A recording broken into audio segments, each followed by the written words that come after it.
10년 정도 사역을 하다 보니까는 제 안에 한 가지의 물음표가 생기더라고요. 그래서 쿠팡이츠 배달을 하기 시작했어요. 야, 배달을 하니까 알겠더라고요. 아, 내가 함부로 생각했구나. 부족했던 관점으로 성도님들을 바라봤구나 라는 생각을 하게 되었습니다.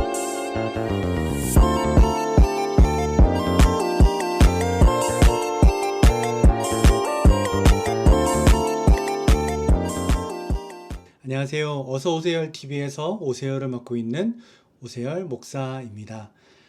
저는 목사입니다. 목사인데 일을 합니다.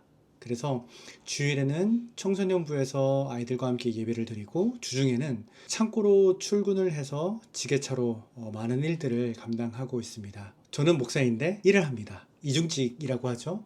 목사가 일을 해? 네, 저는 일을 합니다. 이중직을 시작하게 되는지 자세한 이야기는 미세먼지가 없다고 하거든요. 저와 같이 한번 걸으면서 이야기를 나눠봤으면 좋겠습니다.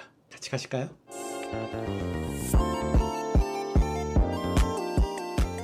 우선 저에 대해서 먼저 한번 설명을 드리도록 하겠습니다. 저는 하나님의 은혜로 4대째 예수님을 믿는 집안에서 태어났고요. 그 다음에 저희 딸까지 하면은 이제 5대째 예수 그리스도 복음을 누리고 증거하는 삶을 살아가려고 노력하는 가정에서 지내고 있습니다. 25살 때부터 사역을 시작을 했어요. 서울 대형교회에서 사역을 시작을 했습니다. 그곳에서 교육전도사, 그리고 준전임, 전임, 풀타임 교구장으로 10년 정도 사역을 했습니다. 10년 정도 사역을 하면서 많이 배웠어요. 제가 참 부족하고 연약한 사람이었는데, 교회가 그리고 좋았던 목사님들과 좋았던 귀하신 성도님들이 많이 품어주시고 기다려주시고 사랑해 주셔서 목사로서 성장할 수 있도록 귀하게 성장시켜 주셨습니다. 그곳에서 이제 10년 동안 사역을 했는데, 처음에는 참 좌충우돌 많았죠. 부족한 것도 많았고 연약한 것도 많았고, 혼나기도 많이 혼났고 울기도 많이 울었고, 정말로 내가 이렇게 행복해도 될까라고 싶을 정도로 정말 행복하고 귀하고 좋았던 시간들이 많았던 것 같아요. 이제 한 10년 정도 사역을 하다 보니까는 제 안에 한 가지의 물음표가 생기더라고요. 세열아, 네가 10년이 지나고 난 다음에 네가 너 자신을 돌아봤을 때 그때도 너는 더 성장해 있겠니? 더 발전해 있겠니? 하나님을 더 사랑하는 자리에 있을 수 있을까? 라는 생각을 하게 되었습니다. 순간부터 10년쯤이 됐을 때에 제 자신을 돌아봤더니 제 삶이 너무 루즈한 거예요. 한마디로 번아웃이 와 있었어요. 제가 그때 번아웃이 와 있어서 슬럼프의 시기에 딱 있었던 거였죠. 다른 목사님들 보면은 너무 사역 잘하시고 활기차게 잘하시고 역동적으로 잘하시는데, 나는 왜 이제 여기서 멈춰 있지? 왜 이거밖에 안 되지? 난 왜 이렇게 부족하지? 난 더 이상 왜 성장하는 것 같지가 않지? 라는 그런 생각들을 하게 되니까, 내가 여기에서 좀 더 안주하면 안 되겠다, 이런 생각을 좀 하게 됐습니다. 그때 당시에 저보다 이제 선임 목사님들도 많이 계셔가지고, 선임 목사님들이 그러더라고요. 오 목사 같은 경우는 한 교회에서 10년 동안 오래 있었으니 다른 세계로 나아가서 경험하고 발전하고, 그동안 오 목사를 이렇게 올가매고 있었던 그런 갑옷 같은 것들도 벗길 수 있는 시간이 있으면 좋겠다, 그 말씀으로 좀 가보게 되었어요. 어디로 가게 되느냐, 2019년도에 미국의 캘리포니아에 있는 풀러 신학교로 가게 됐는데요. 그곳에서 공부를 하면서 거기에서 이제 제가 이중직에 대한 생각을 하게 되었습니다. 제가 왜 그곳에서 이중직에 대한 생각을 하게 되었냐면요, 저는 그 전까지 사역을 25살 때부터 했다고 말씀을 드렸잖아요. 그 전까지 변변한 일을, 알바 같은 것도 잘 안 해봤던 것 같아요. 몇 가지는 해봤죠. 뭐 장신대에 있는 민들레 영토에서 일을 했다거나, 아니면 금호건설에서 우편을 돌린다거나, 이런 것들을 해봤는데, 저 변변치 않은 막 일들을 하다, 뭐 그게 변변치 않다는 건 아니고요. 근데 그런 일들을 하다 보니까는, 제대로 된 일을 하지 않다 보니까, 알바만 하다 보니까는 항상 이젠 성도들을 바라봤을 때의 모든 관점이 목사의 관점으로, 목회자의 관점으로 바라봤던 것 같아요. 그래서 예를 들어서 성도들이 어떻게 힘들게 살아가는지에 대해서 그런 것들을 전혀 눈치채지 못했던 거였죠. 그런데 미국에서 살 때에, 미국은 철저한 자본주의에 의거한 계급사회 같았습니다. 그래서 일단 돈이 없으면 안 돼요. 거의 뭐 로마 신분사회처럼 거의 뭐 저는 이제 유학생이다 보니까는, 유학생은 제일 밑에 단계더라고요. 우리로 치면은 주민등록번호 SSN이라고 하거든요. 번호조차 이제 주어지지 않고 뭐 당연한 거겠죠. 왜냐하면 내국인이 아니기 때문에. 그런데 그게 없다 보니까는 너무나 제한적일 수밖에 없고 너무나 힘들 수밖에 없는 상황이었던 것 같아요. 제도가 잘못됐다라는 건 아니에요. 그런데 그 안에 있다 보니 유학생으로서 너무 힘든 삶을 살 수밖에 없었다. 그렇게 살면서 이제 학교에서 제공되어지는 아르바이트를 하면 이제 SSN을 받을 수 있는 거예요. 그래서 이제 그걸 받으려고 노력을 하는데 그것조차 또 쉽지가 않더라고요. 그렇게 이제 하루하루 살아가다가 그곳에서 이민 목회가 어떻고 또한 성도들이 주중에서의 삶이 얼만큼 고되고 힘들고 어렵구나라는 것을 그때 깨닫게 되었습니다.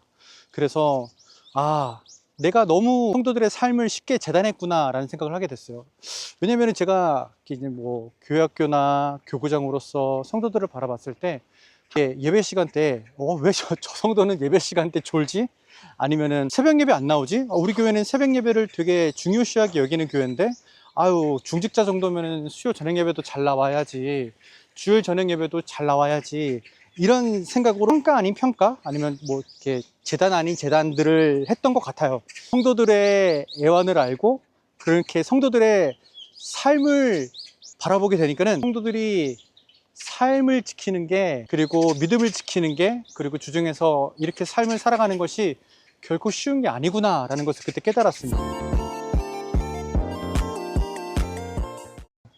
제가 언제 깨달았냐면은 미국에서 이제 제가 짧게 있었던 이유가 뭐였냐면은 1년을 못 있었어요. 왜 그러냐면 가자마자 2019년도에 코로나가 터져가지고 2020년도에 코로나가 터져가지고 버티다가 제 나름대로는 버티다가 이제 돌아올 수밖에 없었습니다. 한국에서 지내다가 인텐시브 학과이기 때문에 공부를 할 때는 하고 아닐 때는 제가 할 게 없는 거예요. 그때 코로나 때 제일 핫했던 직업 중에 하나가 쿠팡이츠 배달이었거든요. 그래서 쿠팡이츠 배달을 하기 시작했습니다. 배달을 하니까 알겠더라고요. 내가 정말로 성도님들을 함부로 생각했구나. 내가 너무 부족했던 관점으로 성도님들을 바라봤구나 라는 생각을 하게 되었습니다. 제가 미국에서 느꼈던 감정이 그거였어요. 내가 정말로 성도들의 삶을 제대로 알려면 한번 일을 해봐야 되겠다. 나도 이제 이중직 목회를 통해서 성도들의 애환과 아픔과 그런 것들을 그냥 말로만이 아니라 내가 실질적으로 한번 해볼 수 있어야 되겠다는 생각을 해보게 되었습니다. 미국에 돌아와서 이제 한 3년 정도를 서초구에 있는 교회와 함께 사역을 하다가 그 교회도 사역을 잘 정리하고 지금은 이제 이중직을 시작한 지 이제 햇수로 3년 차가 되었습니다. 사실 이런 얘기들을 앞서 먼저 꺼내는 경우는 별로 없는 것 같아요. 특히 목회자 세계에서는 조금 보수적인 분위기가 있다 보니까는 드러내지 않는 분위기도 분명히 있는 것 같아요. 근데 저는 오히려 이제는 누가 먼저 말해줘야 되지 않을까 싶습니다. 왜냐면은 한국 사회가 많이 바뀌고 있어요.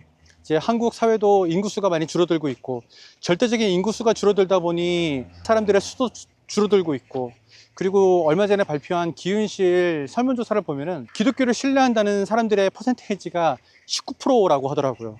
그래서 장신대 성석환 교수님은 이제 이 19%는 더 이상 깨지지 않는 콘크리트와도 같은 지지율이다라고 말씀을 하시기까지 하시더라고요. 근데 이것들을 보면서 저는 이중직 목회자가 앞으로 더 늘어나면 늘어나지 줄어들 거라고 생각은 하지 않습니다. 왜냐면은 인구가 줄어들다 보니 기독교 인구도 줄어들게 되고, 기독교 인구가 줄어들게 되면은 그 교회를 지탱하고 있던 성도들이 인구도, 헌금도, 그리고 사역의 양도 줄어들 수밖에 없기 때문에 어떻게든지 사역을 이끌고 가기 위해서는 이중직 목회자들이 더 늘어나지 않을까라는 생각을 하게 됩니다. 그렇다면 누군가가 이 길을 걸어갔을 때에 시행착오를 겪게 될 것이고, 시행착오를 말해줘야 되고, 누군가는 현실을 숨기지 않고 보여줘야 되고, 누군가는 조금 먼저 걸어가 본 그 길을 이 길은 100m 뒤에 100m 앞에는 좌회전입니다, 우회전입니다 라고 말할 수 있는 사람들이 있어야 되지 않을까, 그런 생각을 하게 돼요. 그렇다고 제가 이 길을 걸어가는 것들을 자랑하려고 하는 것도 아니고요. 다만 누군가에게는 위로가 되고, 누군가에게는 실질적인 도움이 되고, 누군가에게는 함께 걸어갈 수 있는 좋은 길과 동역자가 될 수 있다면 저는 그것만으로도 충분한 의미가 있지 않을까라는 생각을 하게 됩니다. 많은 분들이 이렇게 말할 수가 있을 거라고 생각해요. 어쨌든 이쪽 측은 돈 때문에 하는 거 아니냐고. 예, 맞습니다. 뭐 그게 아니라고 말하면은 그것조차 저는 그게 더 아니지 않을까라는 생각을 하게 돼요. 그런데 생각을 해보세요. 왜 이분들이 사역을 하면서 돈을 벌려고 할까요?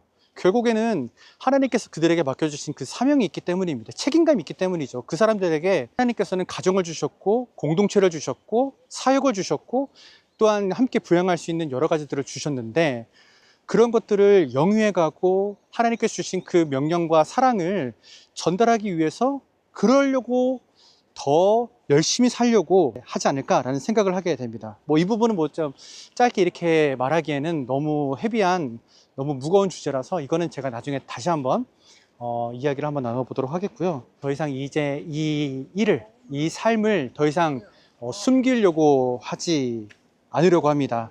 목사이면서 함께 일하는 이중직의 삶을 살면서, 그리고 한 가정의 가장을 책임지고 있는 사람으로서 이 현실 그대로를 한번 보여드리려고 해요. 제가 이렇게 시작하게 된 이유가 있습니다. 왜냐면은 아무 일도 하지 않으면 아무 일도 일어나지 않더라고요. 뭐라도 도전해 보려고 하고요. 뭐라도 시도해 보려고 합니다. 예수님께서 저에게 주신 달란트와 빛을 땅에 묻으라고 감추라고 있는 게 아니에요.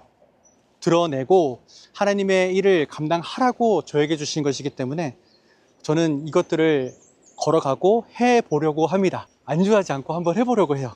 저는 뭐 완성된 사람도 아니에요. 여전히 배우고 있고 여전히 현재 진행형인 그런 사람입니다. 뭐 실패할 수도 있고, 이게 뭐 이 동영상 찍어가지고 뭐가 되겠냐라고 할 수도 있겠지만은 그래도 한번 해보려고 해요. 근데 분명한 건 하나, 하나님은 교회 안에서만이 아니라 삶의 한복판에서도, 그리고 이 자리에서도 우리와 함께 하시고 우리를 도우신다는 것, 그러기에 저는 그 주님을 믿고 한번 이 채널에서 저의 부르심을 따라 목사로, 그리고 이중직을 하는 사람으로서, 그리고 가정의 가장으로서 함께 여러분들과 함께 그 삶을 나눠보고자 합니다. 그럼 지금까지 어서 오세열의 오세열이었습니다. 감사합니다.